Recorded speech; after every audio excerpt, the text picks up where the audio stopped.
Morning all. So Sunday morning, I'm not going to go anywhere today, so I thought I'd do a video from home. Pool in the background there. It's quite an off-cast day today, but as always the channel's all about trying to help people achieve their dreams by moving abroad, whether it be Spain or Italy or Portugal, France, or even as far as Thailand. I kind of think to myself, what content can I offer you to that would make a difference?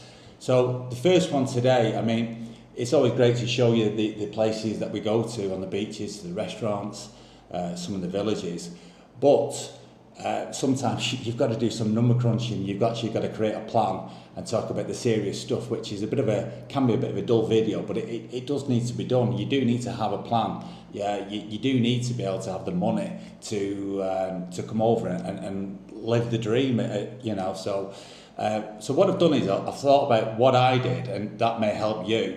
But also a few of the people that have been reaching out to me, they've different circumstances. So for example, we've got those who are coming up to UK retirement age where you've got private pensions. So for those in the UK, you can tap into it. If you've got a private pension, tap into it at 55 years of age.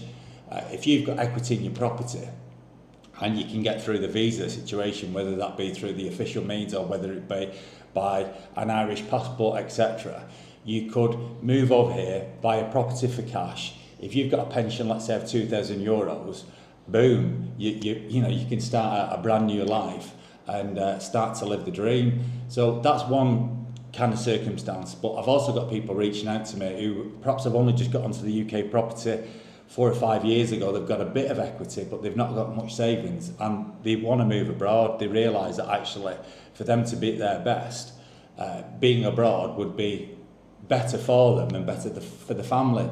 Of course, I would concur with that, having been here for 8 years and seeing what it's done for us as a family. So I would say with all this type of dream world ideology, you've got to have a plan. If you just come over here, let's just say you've been left some money through a family member, you come over here, you go and buy a bar, pretty quickly you may get found out unless you've got experience in running bars in the UK. So the first thing that I would do is I'd create a plan. Now, whether it be a 1-year plan, a 3-year plan, a 5-year or a 10-year plan, have that plan. And in that plan, it may be a case of how long have you got left on your mortgage, as in not the actual the full term, but the deal. Does the deal finish in 5 years' time? That might be the plan where you go, right, when the deal finishes, we leave then. It may be a case where your children have just finished in university. They don't necessarily need you all the time around them, or they've flown the nest and they've gone to university. You're thinking, right, now is the time. It might be where you've had a bereavement in the family. Let's just say you're looking after your grandmother or your mother and they've passed away, and you go, okay, I've got no more family as such, now is the time. For some people though, there's never a good time. So you kind of got to look at it and go, right, okay, why do I want to move abroad? Why do I want to risk quitting my job, miss my family, and move abroad? Well, if you're of that mindset, you won't be watching this video. So not unless you're friends and family and you like me. So the first thing I would do with any plan is looking at the finances. And someone said to me a long time ago when I worked in finance, when you're making a major purchase, make sure it's an investment and not a cost. What I mean by that is going out on for lunch from work and going and buying yourself a Starbucks and a pasty or a cake or whatever, or going out for dinner with your colleagues is a cost. There's no investment return in that. It's going to make you feel better for that hour, but that's it. So what I did was I was pretty ruthless with my numbers, and I would pack lunches into work. I would never buy a coffee from a restaurant, never.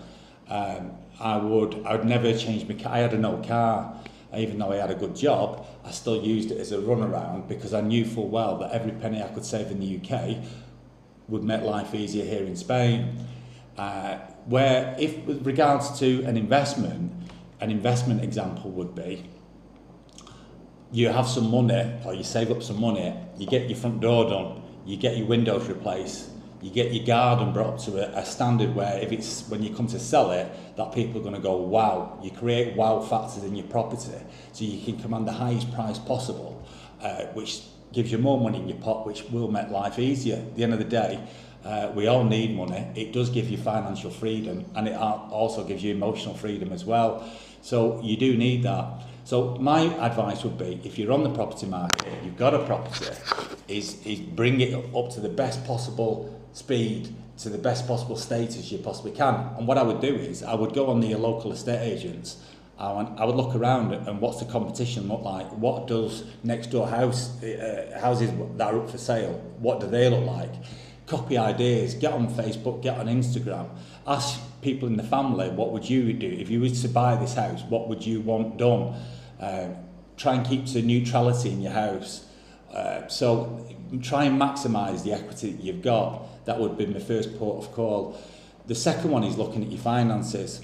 So, for example, if you've got debt, whether it be a £3,000, £4,000 loan or a £10,000 loan with a bank, you do whatever it takes to pay it off. If you're paying interest on it, that is wasted money. If you've got credit cards, whether it be 2,000, 3,000 or more, go on to the comparison websites like supermarket.com and all these others. I'm sure there's a lot more now than when I was there. And look at the 0% transfer balances, 18 months, 24 months. Get your debt on 0% interest. So when you're paying, if you're paying 300 a month off that debt, it's coming off that debt, you're not paying any interest. So from a finance perspective, cut out all wastage, like I say, going out, spending money on daft things. Don't renew your iPhone just because they've released the new iPhone. Don't change your car just because you're getting a bit bored of it and you need a bit of dopamine in it. Try and be ruthless. When it comes to holidays, that's another one. Holidays now cost an absolute fortune for families. Try and visit destinations that you would like to go and potentially move there. It's not necessarily a holiday as such, it's doing more research. We went from Andalusia, Costa Almeria, we went to Costa Blanca North, Costa Blanca South. For 10 years we travelled to Spain on holiday to try and find that correct destination for us. So this is all research that you can do, but finances is absolutely crucial. So I've made some more notes here, so I'm going to quickly have a look at this. The other thing, your mentality, how you perceive this, are you going to pull this off, this dream? Some people are risk takers, and for those who are risk takers, when I've spoken to a lot of people who've been here for 10, 15, 20 years, when I speak to them, many of them are risk takers. And when I say risk takers, I'm not talking about stocks and shares or putting the money in long-term investments. It's more about they was looking at the opportunities rather than the potential risks of moving. So that is quite a common theme. With that though, you do get some risk takers who, for example, they've been, and I've seen this over here, where they've been left money in the family by a bereavement. They've come over, they've opened up a bar, they've had no bar experience whatsoever in the UK, they spent 20,000 bringing it up to their standard, and then within 8 months, 10 months, they didn't realise the red tape, and they've closed it and they've gone back to the UK with less money than what they've come. So when I say risk, there is different levels of risk. To some people, leaving their family is a risk. To some people, leaving their job is a risk. We've all got risks, and it's where you list those risks in priority as to what you're prepared to risk. But I would say the majority of people who move abroad, I've got some element of risk-taking with them. Some people though, it's just a case of they're so not happy where they are, whether it be the job or where they live in the country that they're currently in now, that actually they're just desperate, and it's not even any planning involved, it's not even any risk involved, it's just a case of you're running. And if you're running from a situation rather than to a situation, I would urge you not to do. There's nothing wrong with realising that actually there's a better life out there for you, but still try and go through with a plan, still try and mitigate as many risks as you possibly can. So another example that I used to see quite a lot in the UK was people that I knew was quite well off, the mortgage were paid it off already, they had a big whopping pension, but when you speak to them about, they say, oh yeah Lee, I'm looking at moving to Spain as well, and then when you say, oh when, they'll say, well, I'm going to put another 2 or 3 years in my pension, and you think to yourself, you're never ever going to pull this off. So if you go through this list of things, for another example would be family. Some people, the idea of moving abroad and leaving the family is just a no-go. It is an absolute no-go. You've got these tight families where they're in each other's pockets all the time. They look after each other's children, which is admirable and it's fantastic. But if you're one of those types of people, you're going to move abroad. You're going to miss your family. And again, you've kind of got to have that ruthless streak where you're thinking, what's my life, what I'm achieving from my life, what am I going to do? On my last regrets, on my last breath, will I have regretted not doing these things? So that's a trade-off. That really is a trade-off. On a positive, what I will say is when family come to see you when you do move abroad, you will have more quality time for sure. If you've got a pool, a house, and the grandkids come over and then they're spending their summer in the pool, or the family can't afford to go on holidays and you give them that opportunity to come over, you're going out for every day, you're going out for something to eat. This is conducive to a fantastic life, not just for yourself, but also something that you can offer to other people and help them in life. So it really does depend which way you look at this. For those who are thinking, I'll miss my family, to those who are thinking, no, I can add value to my family by doing something that's perhaps going to upset them in the short term and may look actually quite selfish to your family members by leaving them in the lurch. If you can look at the bigger picture where you're thinking, no, actually, I can add value to their lives by showing them that actually everything is possible and everything is achievable. And actually, you can look outside the box. We don't have to all do this 9 to 5 thing of, staying where you're staying. We can have dreams and we can pull them off. This is all the things that I would say people over here, this is how they think. So is it half full or half empty? You've got to have a look at this as a half full, but like I say, don't ignore those risks, write them down and mitigate them and talk them through with the family. But ultimately, it's going to take some balls and it's going to take some conviction, and if you do it right, you'll have a plan. So that's what I would say. One of the other factors that I kind of get asked quite an awful lot though, for those who haven't got a pension pot to tap into, perhaps they've not got the equity yet, number one, they may be on a 5-year plan or a 10-year plan. What I'd be looking at is what you're going to do when you get here. Because if you come over here and you're working for, let's say, you're going to work in a bar, you're going to work in a restaurant, or work for somebody and not work for yourself, more than likely it's going to be hard graft for not much pay. And ultimately, the first 12 months might be fantastic. You've moved to the sun, you're going out, the beaches, the tapas bars, but eventually that will fade. And you will be faced with getting up every morning like you are in England and hating your job, and soon that dream will soon sink. So I would recommend to anybody to become self-employed over here. Now, I'd never been self-employed before I moved to Spain, so it was new to me. And I'd encourage anybody to look at the self-employed in the UK and look at what they're doing and their mindset and speak to them and try and find out what's worked for them and what's not worked, and try and think of what would an entrepreneur, when I say entrepreneur, I'm not talking about the millionaires here. People watching this video, they're not going to be millionaires. They're going to be people perhaps with a small budget or a mid-range budget but need help. So I would recommend, and I've kind of created, I think, 15 jobs that I think that people in the UK could upskill themselves for, perhaps go to college whilst you're in the UK and train to be a plumber or an electrician or whatever it may be. So when you come over here, you can advertise, go self-employed straight away.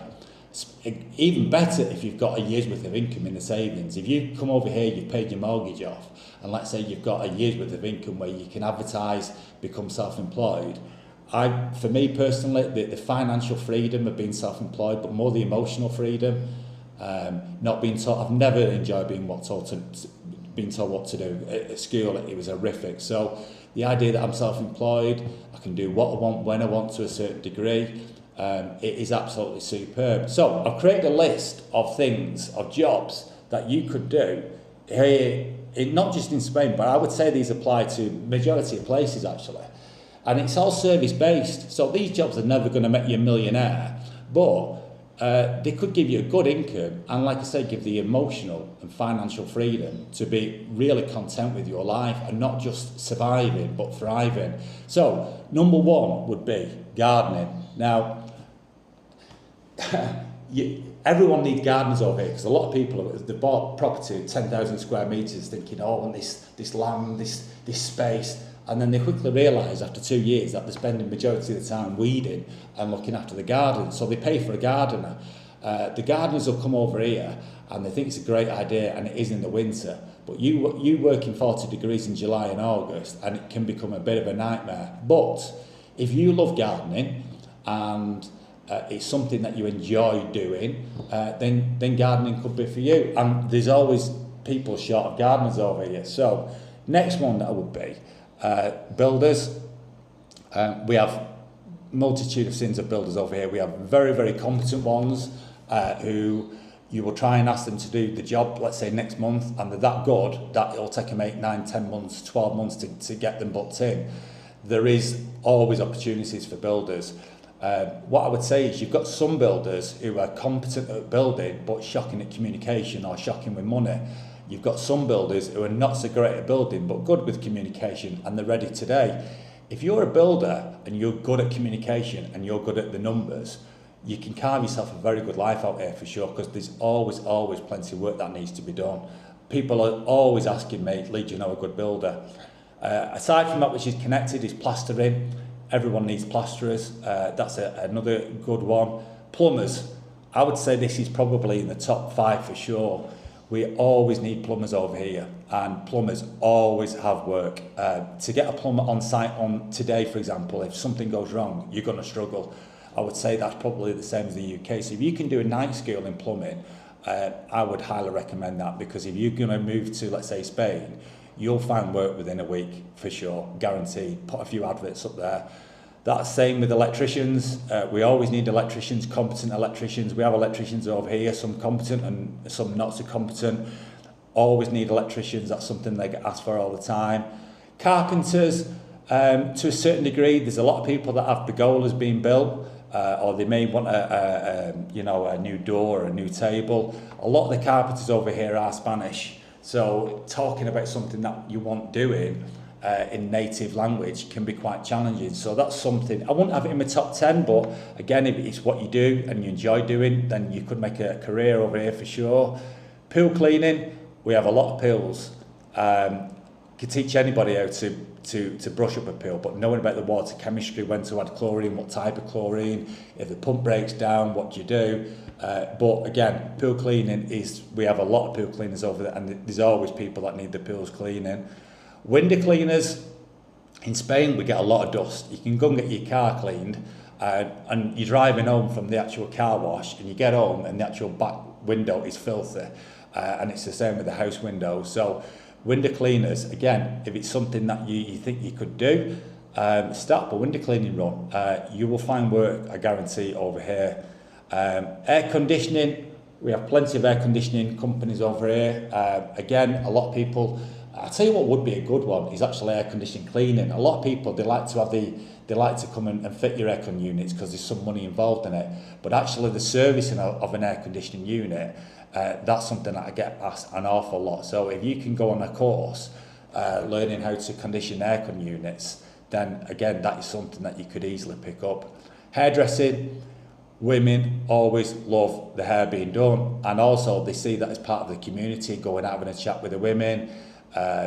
If you're a mobile hairdresser, for example, the first year or two, and then the chances of you moving up and getting your own salon, especially like say in Costa Blanca, if you're doing it in Andalusia, you've moved inland and you're in a Spanish resort, you're going to have a language barrier. But if you're, let's say, moving to Benidorm or to an area which is a lot of English speaking, which is the Costa Blanca, for example, people, there will always be money in hairdressing, and I would say that's a great one. You've got a hell of a lot of nail beauty, a lot of nail beauty agents that do that type of work. My wife does that as well. But I would say hairdressing is probably more conducive to making decent money. Mechanics, that's another one. There's always cars being broken down. We've got a completely different car market over here. Second-hand cars are an awful lot more expensive. So people actually will have work done on the cars and keep them, rather than trade in like you probably would do in the UK. So if you're a competent mechanic, again, that's good work. Translators, now I appreciate that's quite niche, because I would say the majority of the people that I know in the UK don't speak a foreign language. But let's just say you're moving over and you've got a son or a daughter that they've gone to university and studied, for example, Spanish, and you want to come over and you'd want them to come over. They want to come over, but they're worried about what they're going to do. Well, translation services over here, people always need to go to the hospitals, people need to go to to get the house sale finalised. Translation is a really lucrative job, and if you can speak 2 different languages, then that is I would say easy money to a certain degree. Taking a couple to hospital and waiting 3 or 4 hours while the couple gets seen, I appreciate, is probably not easy, and there is no easy jobs. But when it comes to translation versus working in 40 degrees in the garden in July and August, I would rather do translation if you give me the opportunity. Random one is believe it or not, is chimney sweeping. We have got a local guy in Costa Blanca. A lot of people in Spain do have a backup an open fire, and you are meant to get it serviced every year. So chimney sweeping, if you research the area that you're looking at moving and there is no chimney sweeper, and go on Facebook when you get out there and have a look, or ask the people, when was the last time you got your chimney done? If it's something that you think, actually, I could enjoy doing that, go out there every day, do 1 or 2 a day. I don't know how much to charge, it may be 100, 200 euros. It could be lucrative income. Another one that people do, is probably the last one online, I see commonly, is actually teaching online. So they come over and then they'll be on the laptop and they'll teaching, let's say, Chinese kids online how to speak English. So it's not fantastic money, but if it fits in with your lifestyle, then, and it's an income, and it's better than currently what you're doing now, then that's something that you could research. So what not to do, I think I alluded to it beforehand, but I would say coming over with a lump of money and buying a bar, not unless you've run bars in the UK and actually that lifestyle is conducive to you being happy. The idea of me running a bar would be a nightmare on hell, to be honest. Not having your own weekends, people staying in your bar till 1 or 2 o'clock in the morning. Majority of restaurants that I know, really well-run restaurants here, are all up for sale.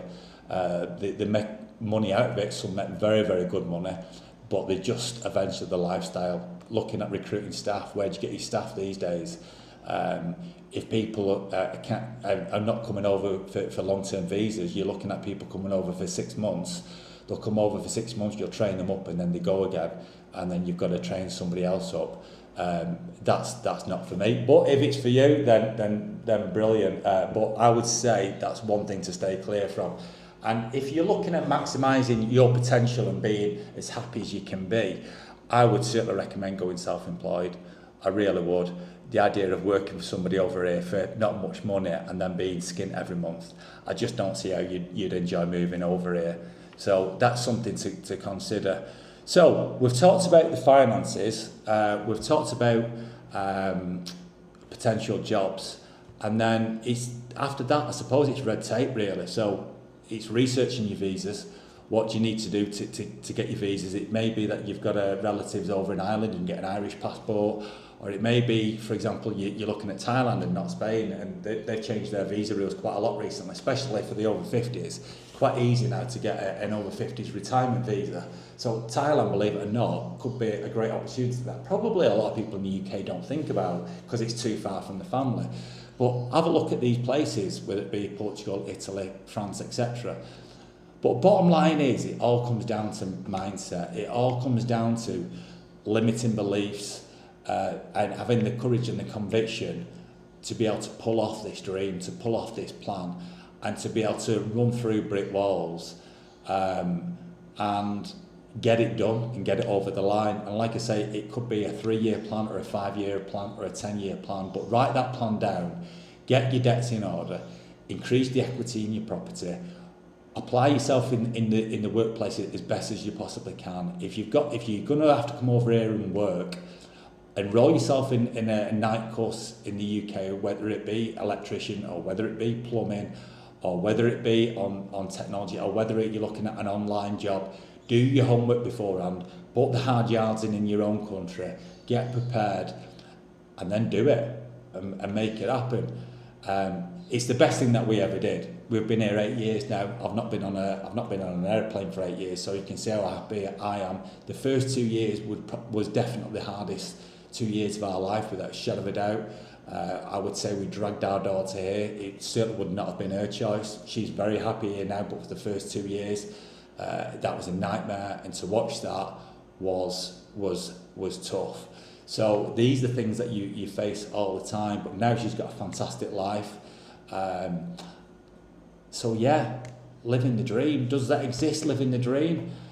I think for the first 2 years, no. I think even if you're coming over here with no mortgage, no financial worries, I think for the first 2 years, you'll see some people come over and they'll just hit it like a duck to water. But I think for the majority, it's tough. You're missing your family.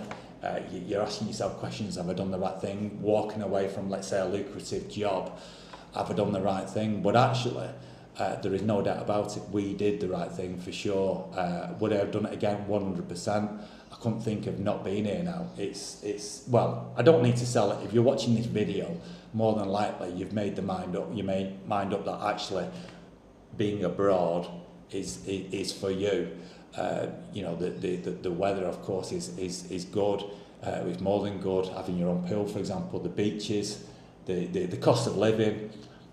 It's not just that, it's the culture as well, the Spanish culture, whether you call it the mañana attitude to life, but the culture is just completely different, and I could try and explain it, but you're going to have to do it to understand. A lot of the kids here, for example, I'll give you an example, they're not chasing iPhones all the time, or the best trainers, or the best this, the best that. People here are quite happy with what they've got. As long as they've got some money in the pocket that they can cover the bills, or the kids can go out for an ice cream and they go to the beach and they can play out together, they're pretty happy because they're not chasing that dopamine hit. They're not chasing that escapism where you're dreading the Monday mornings, so you can't wait for your Fridays.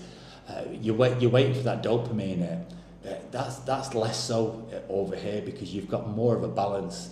What I would say for the self-employed, I mean, I actually don't take any annual leave. I have 1 week off at Christmas, but I work 51 weeks a year. But I'm home for, let's say, 2-3 o'clock.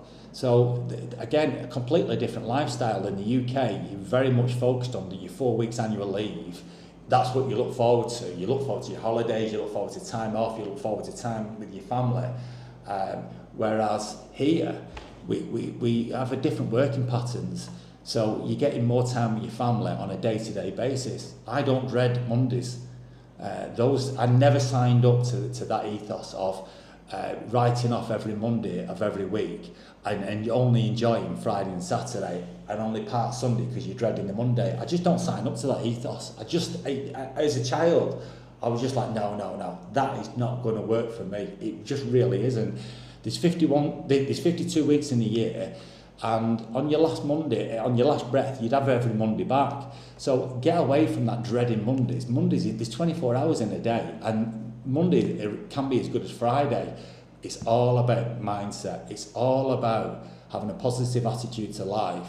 It's all about squeezing the time that we've got on this earth, making the most of it, grabbing every single opportunity you possibly can, looking outside the box, pushing your own beliefs, challenging your family's beliefs, and asking yourself, where is the best possible environment for us as a family to be conducive to an excellent life?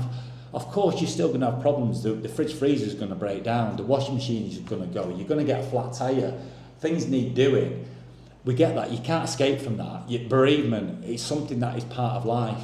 But you get over that type of stuff a lot quicker when you're happy and your family's happy and you've got a better life, and it is achievable. Whether you've got a fantastic financial budget now or whether you've not, it is achievable.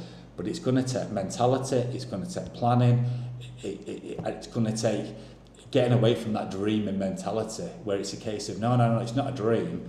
I'm not saying I'm going to move to Spain. I'm definitely going to achieve it. We're definitely going to achieve it, and this is when it happens. Now, you may need to adapt those plans. You may set out to be a 5-year plan and it turns into a 7-year.